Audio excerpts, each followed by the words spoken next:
Om Namo Venkatesaya. Shuklambaradharam Vishnum Shasivarnam Chaturbhujam Prasannavathanam Dhyayet Sarva Vignopashanteye Vyasaya Vishnu Rupaya Vyasa Rupaya Vishnave Namo Vai Brahmanideye Vasishtaya Namo Namaha. Smarana Matrena Janma Samsara Bandhanat Vimuchate Namastasmi Vishnave Prabha Vishnave Lakshmi Nata Samarambam Nate Amana Madhyamam Asmadacharya Paryantam Vande Guru Paramparam Partaya Pradibodhitam Bhagavata Narayanena Swayam Vyasena Gratitam Purana Munina Madhye Mahabharatam Advaitamritavarshiniim Bhagavatim Ashtadashadhyayinim Ambatvamanusandatami Bhagavad Gite Bhavadveshinim Vasudeva Sutam Devam Kamsachanuramardanam Devaki Paramanandam Krishnam Vande Jagadgurum. Om Namo Venkatesaya. My pranams to everybody. So we are in the last stage of chapter 7 of Jnana Vijnana Yoga. Bhagavan says, Mam tu vedana kaschana. So nobody, although I know all the people's past, present and future, unfortunately nobody knows me completely. And therefore the next sloka 27 is talking about why people do not know him. So sloka number 27. Namaste Guruji. Namaste. Ichhadvesha samuthena dvandvamohena bharata sarvabhutani sammoham sarge yanti parantapa. So he's addressing Arjuna in twice here. Bharata. Bharata, one is who came in the Bharata claim. That is one meaning of that. Other meaning is Bharata. Bha means light. The sun is called as Bhaskaraha. Karaha means hands. He has got the light as his hands and therefore sun's rays as his hands and therefore it's called as Bhaskaraha. So Bha means light or knowledge. The light dispels darkness and therefore knowledge dispels ignorance and therefore it's also Bha. Rata means one is reveling. So that means Arjuna, you are an intelligent person, you will revel in his knowledge and that's why I'm addressing you so that you can understand all the things that I'm saying. That's why he's called as Bharata. Other meaning is Parantapa. Parantapa means one is able to scorcher of the foes. That means he is able to torment all his enemies. So such is the kind of valorousness of Arjuna. So he's talking about Parantapa also. Now, Icha Dvesha Samudhena. Icha means desire or cravings. Ragam. That means very cravings for certain things. Dvesha means hatred towards or enmity towards certain things. So in the world, we have got two things. Either we like it too much or we have hatred towards them. These are the two extremes that we have in this world. So that's why we are running after half the things in the world and we are running away from half the things in this world. So that means the whole world, the space gets reduced because of our Icha and Desha, because of our Raga Dvesha. So why is that craving for that? Because of the vasanas that we have. We have done certain things, we enjoy it and therefore we want to do it again. We did certain things, we were not happy with the result and therefore we want to get away from that. So these are the things that we keep on doing it again and again and therefore we have developed a craving for all those things and that's what is called as Icha Dvesha, cravings for certain things and then hatred towards certain things. These are the two things. Icha Dvesha Samuttena, that means along with that, arising from that, Dvanda Mohena. Dvanda Mohena means the pairs of opposite. The pairs of opposites also affect us, like the day and the day and the night, the summer and the winter, hot and cold. There are this dukkha, that is sukha, dukkha, happiness and sorrow. Then mana, apamana, that is praise and censure. All those, these are all the pairs of opposite is bound to be there in this universe. The universe is full of these pairs of opposite. That's what the creation is. And therefore he gets deluded by this dvanda mohena. So he is deluded by these pairs of opposites. He likes certain things, he doesn't like these things. So this is what is creating him, this, the pairs of opposite. Now these pairs of opposites are only related to this body, mind and intellect. Heat and cold is in the respect of this body. Then even then, if you look at it very deeply, if you analyze it, you can find that the body as such doesn't have heat or cold. Supposing when a dead body, if they light a fire, the body doesn't say it is so hot, no. So that means the body per se doesn't have this heat or cold.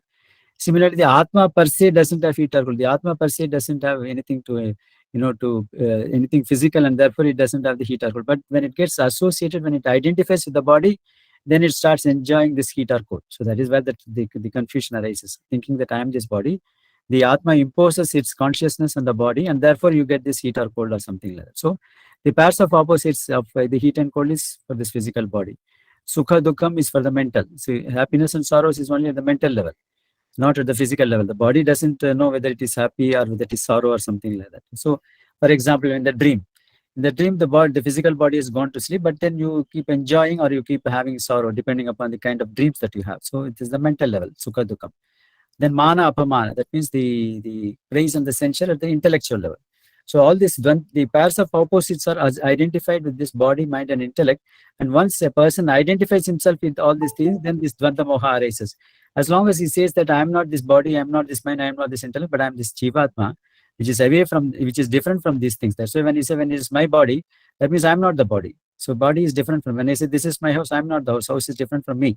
So like that, once you identify yourself with this physical body or the mind or the intellect, then we have this dvanda moha. That means it is, I'm sorry, I'm happy, I'm sorrow. I'm happy somebody is praising me. I'm distressed when somebody is insulting me, or I'm feeling cold, extreme cold, or I'm feeling extremely hot. You don't realize that the same object becomes the source of heat or cold. For example, in the summer, your AC is very you're very pleasant. You're enjoying the coolness.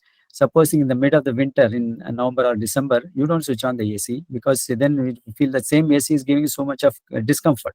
So the object is the same. If the pleasure or the sorrow has to come from the object, it should be the same thing at all points of time. It is not so.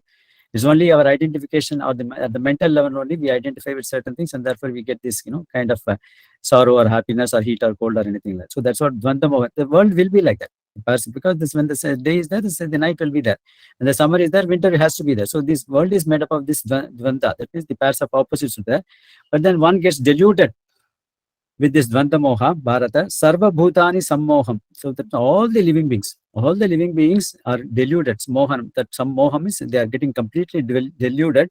Sarge, that means from the time of birth, yanti, that means right from the birth, if Jivatma gets completely deluded by these pairs of opposites, and therefore when the pairs of opposites, when the raga dvesha is there, even in laukika matter, you can't understand the true nature of that particular object. Suppose you are too much attached to a particular person, even though he may have certain shortcomings, you won't even consider that. You will completely ignore that, because he's so much related to me, I know him so well, and therefore he won't have all those things. So that is when you have that kind of a raga. Similarly, when you have dvesha, even the good qualities in the other person, you won't be able to look at it. So that means you are clouded by your opinion, and therefore even the true nature of that, the laukika matters itself will not be known when you have the raga dvesha, not to speak of Bhagavan. So if you have this kind of raga dvesha, obviously you will not know the true nature of Bhagavan. And that's what Bhagavan said in the previous sloka, Mam tu veda na kaschana. That means nobody knows me in my true nature, and that's what Bhagavan is saying. The reason being, because right from the birth, everybody is getting deluded because of the Maya into this, this raga dvesha, as well as the dvanda moha. These are the things which are clouding the person's mind and intellect, and therefore he is not able to truly understand the nature of this world as well as the nature of Atma, Paramatma. That's what he's saying. Let's move on to sloka number 28. येषां त्वन्तगतं पापं जनानां पुण्यकर्मणां ते द्वन्द्वमोहनिर्मुक्ताः भजन्ते मां दृढव्रताः. Then the question arises, supposing if everybody right from the birth is getting into this, deluded into this dvanda moha and then raga dvesha, is there not a solution for all these things? So Bhagavan is giving that solution in this sloka. He says, yesham tu antagatam papam, that is punya karma. That means we keep on doing the punya karmas, the righteous things, and then all this sattva guna activities. Then when you start performing this various punya karmas, what happens? Tvantagatam papam. All these things are arising out of our papas, the sinful activities. All the sinful activities completely clouding this mind and then making it dirty. And therefore, mind has to be completely purified. And that can happen only initially through doing the various punya karmas. So, tesham tu antagatam pap. That means completely deprived of their papa karmas through punya karmana. By doing all these punya karmas, all these meritorious acts, jananam, all this people. Te dvanda moha nirmuktaha. So that means thereafter they will slowly get away from this pairs of the delusion arising out of this pairs of opposites. So Bhagavan, the initial path that Bhagavan, or the means Bhagavan suggesting is, we will have to keep doing the punya karmas. So if we keep doing all the punya karmas over a period of different life cycles, in fact Bhagavan says in the bahunam janmanam ante jnanavan vartati. That means we have got to take multiple births, keep on doing this punya karmas, and then once you start doing the punya karmas, all this dvanda moha, all this raga dvesha will slowly fade away, and then you will start getting to know the real truth of that. And then bhajante mam dridhavrata. Then thereafter Bhagavan says people will start worshipping me with dridhavrata, that is with firm vow, firm conviction. People will start worshipping me. Bhajante mam dridhavrata. So that means the solution. In the previous path, the previous sloka, it looked as if there is no end at all, because right from the birth people are getting deluded into this ragadvesha as well as the dvanda moha, and therefore so Dargeyanti Parantam. That means right from the birth they are doing that, and therefore, they are completely deluded, and therefore they are not able to come out of this cycle of birth and death.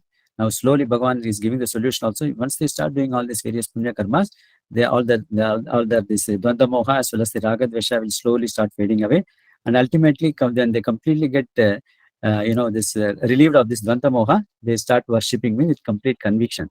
Vajante mam dridhavrataha. So they start worshipping me completely. That's why, in the world, Bhagavan initially said in the previous sloka, Manushyanam Sahasreshu Kaschid Jate, only 1 in 1,000 think of the spiritual path itself. That's what it is. Even among the people who follow the spiritual path, only very few know me completely. That's what Bhagavan started by this in this particular chapter.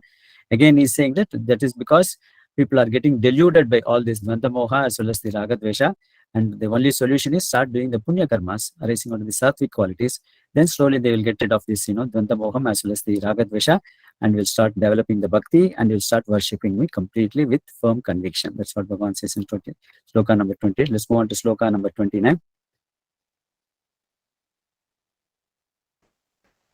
Jara marana mokshaya mamashritya yatanti ye te brahma tadviduhu krutsna madhyatmam karma chakhilam. So what will they ultimately know? That's what Bhagavan is saying. Jara marana mokshaya, for the sake of getting relieved from this. Jara means old age, marana means death.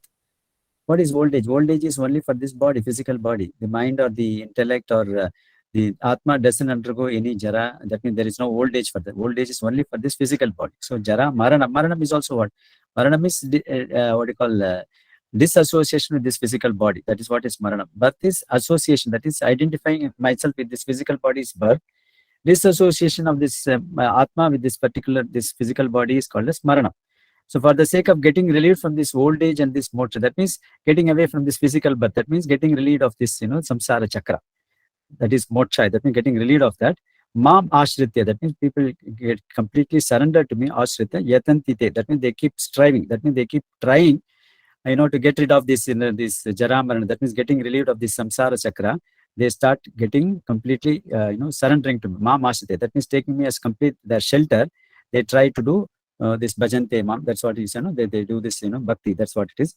Then what happens to them? Te brahma tadviduhu. So they understand what is Brahman, that is Paramatma. When they understand what is Brahma, Krishnam is completely. Krishnam is complete. So Bhagavan said earlier, nobody knows me in my true nature. That person, once he starts doing the bhajante, that means once he starts doing the bhakti completely over a period of time, he knows the Bhagavan completely. So that means the entire thing, what is the Bhagavan's true nature, inner nature, why is he taking this birth, avatar, rahasyam, all those things is completely known. So te brahma tadviduhu, Krishnam completely. Adhyatma, they know the true inner nature, that is the Jivatma. So they know the Paramatma, they know the Jivatma. Karma cha akilam. That means all the actions, all the activities that are being performed, that is with this respect to this, actions are performed through this physical body only. So physical body is given only for the sake of performing these various actions. They understand the true purpose of this this creation of Bhagavan. Why am I created with this physical body? They know it completely. Akila means completely. They know about the purpose of Bhagavan creating us. And they also know completely the Jivatma, and they also know completely the Paramatma. So these are the three things which come to them completely once they start striving for, getting striving by taking shelter in the Bhagavan.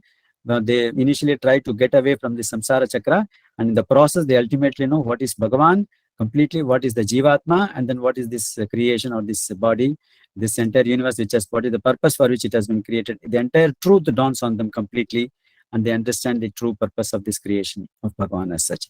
So that's what it says. I think we'll stop with that and complete the last sloka tomorrow and start the recapitulation also tomorrow.